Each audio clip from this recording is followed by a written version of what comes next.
Well, hello and welcome to another Happy Paws Sunday afternoon chat. We're very pleased to welcome back Lisa, our founder, for today's chat. And today's chat is a very important one. It's actually an update on Operation STIG that we launched 2 weeks ago. Some of our regular viewers may have watched the Operation STIG video from a couple of weeks ago. And if you haven't, I'll link it down below. Where we rescued in 5 days 21 golden retrievers off the streets and in pounds of turkey. So we've invited Lisa back today to chat about what's happened in the last 2 weeks, which is a lot. And we wanted to hear more about the dogs and Operation STIG and how people might be able to help. Please remember that we started our chats as part of our 10th anniversary legacy appeal.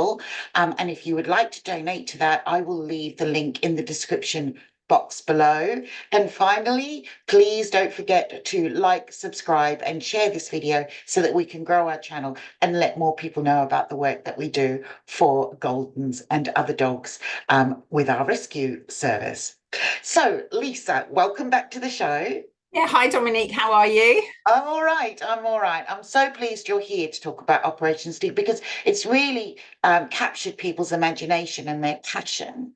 We chatted last week and thought that it was a really good idea to let people know what's happening because the interest is enormous. Can I ask you the first question though? What actually is Operation STIG? Well, we set it up for our lottery, obviously. We wanted to name the operation. So we named it STIG because we wanted to really capture people's imagination as regards to this particular issue. We wanted people to engage in it, which people did in the most remarkable way. We're incredibly grateful for that. But it's really to make sure that we gathered up as many golden retrievers as we could afford to rescue, and people really stepped forward, and we managed to rescue the 21 in the end, because we managed to sneak in one extra, Missy, by the way. She's absolutely beautiful. So we managed to rescue 21. But the other interesting thing is that we knew this was coming. So we actually took 5 golden retrievers the week before. So essentially, I guess, the whole operation, really, we're up to 26 really at the moment. My goodness, I'm going to change the title. Rescuing 26 golden retrievers. Yeah, I know. It's just been such an incredible roller coaster these last few weeks. And the work continues, obviously. We're not stopping just because we've rescued the 21 or 20, 26. We're actually sort of, last week looking at other rescues that we can take in. But it's just been the most remarkable situation in something so horrible and so unimaginable. The wonderful support that the charity has gained is just unbelievable. You have to say that we're literally got the good guys on one side and the horrible people on the other side. And I feel like with us, I just feel that we've been supported in such a way that we can really start now to make a significant difference, to the golden retrievers, and also working with other charities to try and get as many to safety as we possibly can. So it's really opened up quite a much bigger effort, if you like, which is really something that's come out of it that is really, really special. And it's actually a huge undertaking to rescue one dog, never mind 26 dogs, isn't it? Yeah. There's a process involved in that, isn't there, Lisa? Oh, it's just I think our biggest one, I was trying to think, I tried to think the other day, our biggest rescue was either 7 or 11. I know probably the Happy Paws team will go like, oh, it's this. And I couldn't remember because it was such a long time ago. And that was big enough. Like, that was really big. That was when we first started working in Turkey. We rescued a group. And that I remember that being absolutely like hit you like a ton of bricks, how much effort it is to actually rescue one dog or 5 or 6 or 7 or whatever. But wow, the amount that we've rescued and taken on, because now the work has started with those dogs. They all have to be health checked. They all have to be behaviorally tested. They all have to have all different things with our processes. And, that's just the beginning. So when you're doing that with one, you can sort of feel like, that's enough work, sort of thing with one to keep an eye on it from this end. And then obviously with 26, yeah, we've got a lot of work to do, but we're doing it. We're happily, trotting along and doing what we do. And we have very, very good plans in place. So everything doesn't, nothing gets forgotten. Everything has to be done at a specific time. Everything has to be logged. Everything has to be monitored. And we do lots of different things. So as it stands at the moment, they're all great. They're all lovely. And so it's such a relief, because, you always worry. You think, oh, what if one was aggressive? What if one was, not suitable for Happy Paws to bring them to the UK? That was always a bit of a worry for me. But as it stands at the moment, we still have them all, being ticked off, all their behaviour tests and health tests and things like that. There's still a way to go, because obviously we're very cautious and we do everything as properly as we can. But it's looking very, very good at the moment. That's amazing. I mean, that it really is Yeah. fantastic, because last week we talked about adoptions, and I think you explained that from a dog from rescue to being ready to be discussed with a family can take months, and then it's months after that. So you're going to have these dogs under your care for 7, 8 months? We're going to have them, well, basically it starts once we start their paperwork to get them what we call travel ready. That takes a minimum of 4 months, because you have to abide by the regulations, which of course we do with everybody. But we obviously do a lot of behaviour testing and health testing before we start that process. So I would say, yeah, 5 to 6 months we should start to see the first ones arrive, really. And that'll be a very happy day. I know, I can't wait. I'm so excited. Honestly, I mean, I love all the dogs. I think they're all mine until I hand over the baton, as I say, to families. So I actually owned Layla before you did. Layla, who is under my desk again, not in her bed, but she's under my bed. She loves it under my desk. It's like a little cubby hole under there, a little cubby hole. So anybody who's thinking about adoption, it's going to be some time before those dogs are ready to be offered to families, isn't it? Yeah, certainly discuss with families. Yes, we wouldn't even start that until we were sure that we know everything about the dog's character, because although their temperament they're all pretty much the same, really, just silly and lovely and gorgeous and loving. That's what we're really looking for.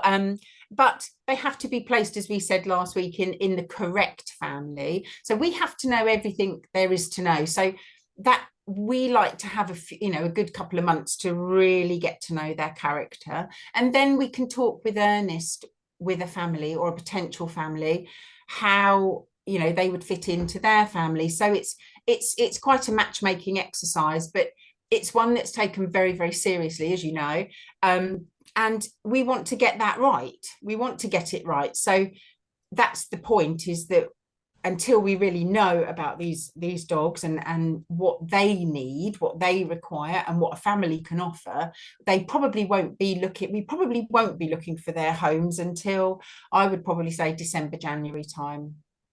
But we still have dogs traveling in November, January and March, who have all gone through their assessments. So, there are lots of golden retrievers that we will be looking for homes for. I'm pretty much rehome now, all up until November of this year. So now we'll start looking for the new year. That's amazing, because you've got the 26 new rescues, but you have 40, 50 other dogs in the system already, don't you? 56. 56. Oh my God. Oh God. It's just like, oh my goodness. I mean, 50 is we call it our manageable level, is 50. So we always have around 50 at the centre. Then some travel, and then we sort of move you know, sort of like we sort of do it in like a well-oiled machine, if you like, sort of like we get the dogs into the center and and all this. So it's like a well-oiled machine. But we're really sort of, oh my goodness, like, you know, sort of there's a lot to do. But it's a challenge that I am relishing because we've saved lives, and that's the most important thing. It's very emotional, and yes, we are oversubscribed without any shadow of a doubt.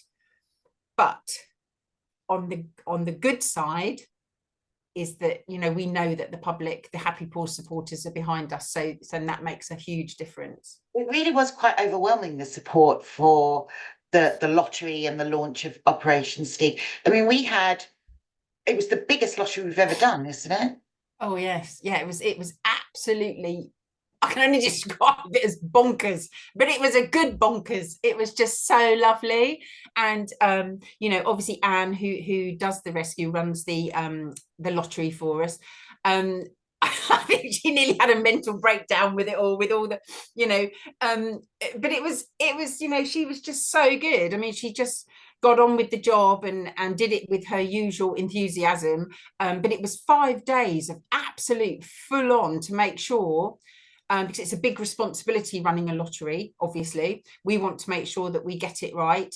And we tripled our turnover in one lottery. So it was just off the chain. It was amazing. But obviously Anne did an amazing job. So, you know, big shout to Anne, because without her, I certainly couldn't do it. I just wouldn't have the capacity to give 5 days just to the lottery. I would be so far behind in everything else. So it was really good that Anne dealt with it. But we didn't anticipate it being so successful. But we are so grateful for that. I mean, it's just brilliant. However, the funds are always needed, aren't they? Oh God. Oh, never totally. ends. Yeah. Oh, you know, we always say, you know, sort of it's just one of those things that we're so grateful for everything that we have and that we're given, because we're custodians of the money, and we want to make sure that it gets spent in the most crucial way that we can spend that money and where it's most needed. And you know, we do a very, very good job with that. Everything is absolutely to the letter to make sure that as much money as possible gets spent in the right way. So you know, we're very, very fortunate like that. I'm probably more careful with the charities money than I am with my own. Just, you know. That's the way life is, isn't it? Yeah, in my business life, I am more careful with my clients' money than I am with my own. So exactly. that's the way life is. So just on a more serious note, the law has actually now been passed in Turkey. How is that affecting the animal rescue community in Turkey? Well, this is another issue, an outside issue, if you like, that has spread, unfortunately, within the rescue world in Turkey. We obviously have a lot of very good friends, a lot of volunteers in Turkey that work incredibly hard for animal welfare. And this week, you know, it's bad enough generally, you know, sort of we all support each other. But what's been very evident in the last week or so is the amount of pressure and stress that these guys are under. They're at the front line. They are dealing with the most horrific scenes. They're dealing with so much emotion, and they really don't understand, as we don't, why this is happening. And the cruelty that they're witnessing is just, to us, unbelievable.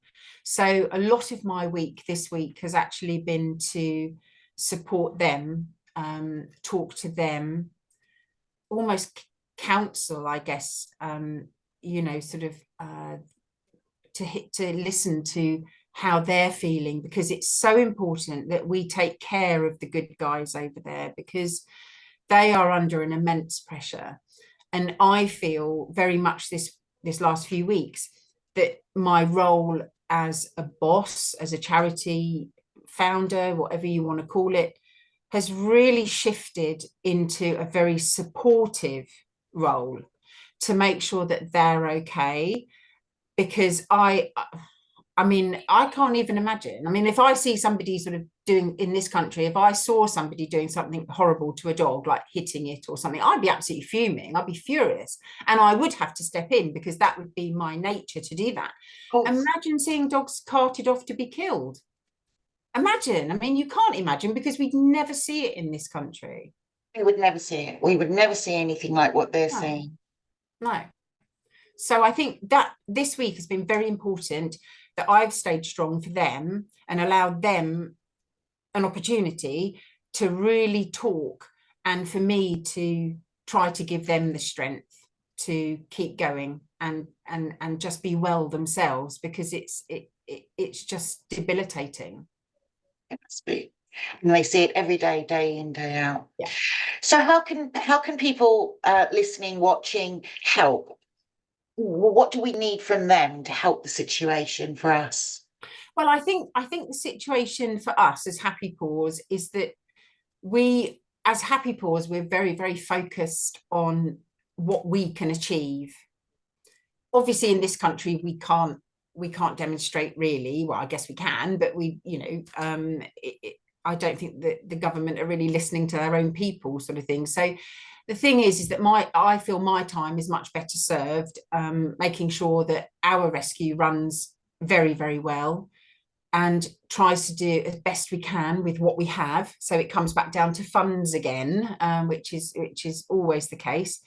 Funds as to whether we can, sort of rescue any more, keep the rescue going, and just get as many dogs to safety as we possibly can.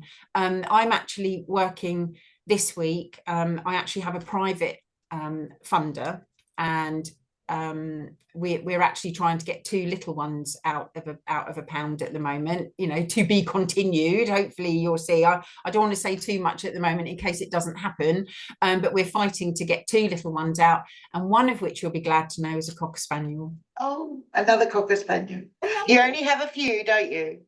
Yes, but this little one, I'm I spoke to a very kind supporter of ours, and I said, look, I've seen these two little ones, a little scruffy, as we call it, not a golden retriever, a little scruffy and a little cocker spaniel, very similar situation to what Layla was in. So I hope to have an update on those. I really hope that I can get them. I'm doing my best. And anyone who follows us on social media will know that yesterday you posted about a lovely dog, Dudley. Is he one of the 26? Yeah, he was one that was originally found. And he'd been shot, hadn't he? Yes, he'd been shot in the back legs, yeah. I mean, it's dreadfully sad, dreadfully sad. And he But was found on the street, yeah. he's doing okay. He's doing okay. He's called Digby. Digby, not Dudley. Digby, Oh my, I'm so Digby. sorry. Oh, it's What? okay. You see, look, you see, honestly, it's so hard. 70 odd Honestly, I dogs. It's posted just it like, yesterday. I said, Digby, I'm really sorry. I'm sure he forgives you, Dominic. But yeah, he's absolutely great. He's doing all right. Oh, that's lovely. That's lovely to know. Thank you, Lisa. Thank you for updating us on what's going on at the moment. We hope to have a few videos of the dogs soon. And Oh yes, yeah. We're working on that at the moment. We wanted to gather all our information so that we could share it, obviously, accordingly. But rest assured, everybody's doing absolutely great, and we are working flat out on behalf of animal welfare to get as many as we possibly can. we're very grateful. We're very, very grateful. Let's save as many as we can. So thank you, everyone. Thank you, Lisa. Thank And you. thank you, everyone, for watching. Once again, if I can just remind you of our 10th anniversary legacy appeal, this is what's going to keep our centre open, allow us to keep rescuing dogs well over the next 10 years. And so if you would like to click the link below and give a small donation to our legacy appeal, we'd be very grateful. Our actual 10th anniversary is next week, I think. Yes. the actual day. And we're also doing a walk, which I may do the link for that as well on the Yeah. 8th of September in the southeast of the country. So I'll do a link for the walk if you're interested in joining us on the 8th of September for that. And like Lisa, I hope you have a wonderful week. I hope everyone in you. Turkey is coping and knowing that we're all with you and we're all supporting you as much as we possibly can. Thank you, Dominique. Thank you. I'll let them know that. Thank you very much. Bye, everyone. Bye. Bye bye.